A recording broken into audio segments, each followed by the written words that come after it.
purring cats are infringing copyright. It's no joke. My story today is about how absurd copyright law is and why content filtering systems are becoming the internet censorship machine.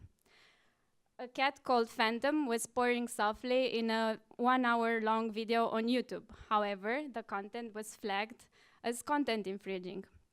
How was this possible?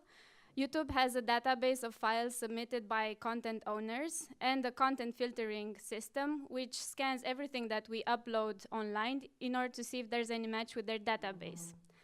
In our case, 12 seconds of phantom purring was flagged as copyright infringing by 2 music publishing companies. So there you have it, pirate purring. How did the software mistake a cat purr for a musical composition?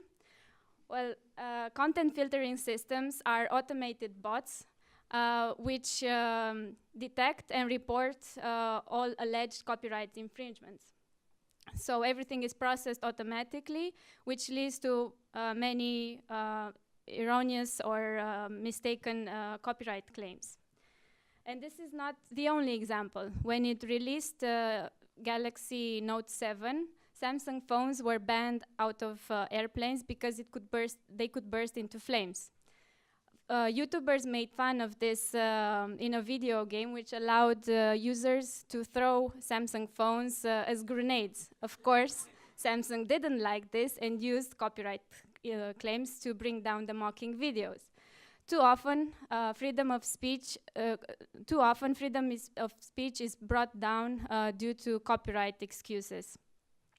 And we are dealing with this problem for years now.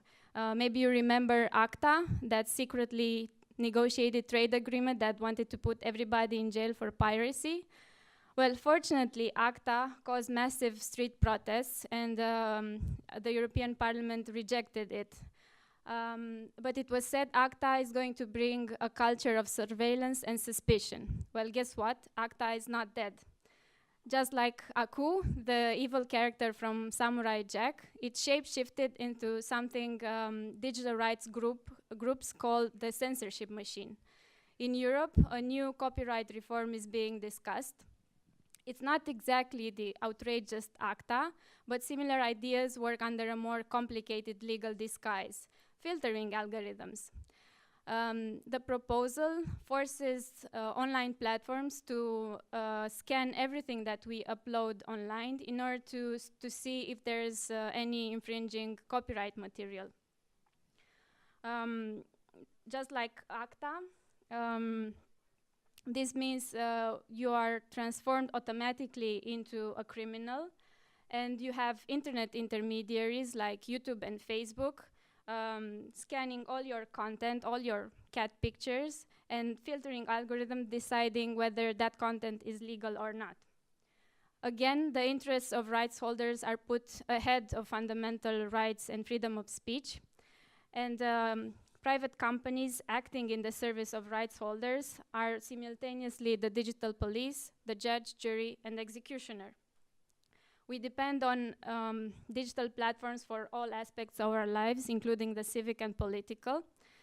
But the job of policing the internet is falling into private intermediaries, on companies that are under little or no legal obligation to uphold citizens' rights. So, unfortunately, we are sleepwalking further and further into arbitrary decisions of private companies armed with algorithms which say which content is legal and which is not. And we already know filters fail. So it's time to take back our digital freedom and stop privatized law enforcement. We want our memes, we want our GIFs, we want our parodies, and we want our remixes. We want freedom of expression with no additional costs. And unfortunately, the censorship machine is only part of the problem with the new copyright reform. The proposal also creates a new right for press publishers to ask content aggregators for fees if they link to their content. It's called the link tax, and it basically means press publishers want money for snippets. So It's time to stop this madness, and it's time to engage with our MEPs and tell them that we don't want a full censorship of everything that we do online. We can use open media as a free call tool and call our MEPs free of charge. And there are other awareness campaigns going on in Europe. For example, Create Refresh is a campaign for creators, for artists, and you can go to createrefresh.eu, download the brief for creators, and apply for funding in order to create materials against Article 13 and to protect your right to create. Or you can use a more analog method. Write a postcard to your MEP. We use this in our campaign in Romania, and we told MEPs we don't want Articles 11 and 13. The discussions on the copyright reform are very controversial. Already the lead committee inside the European Parliament postponed its vote several times, but hopefully we are expecting a vote at the end of March.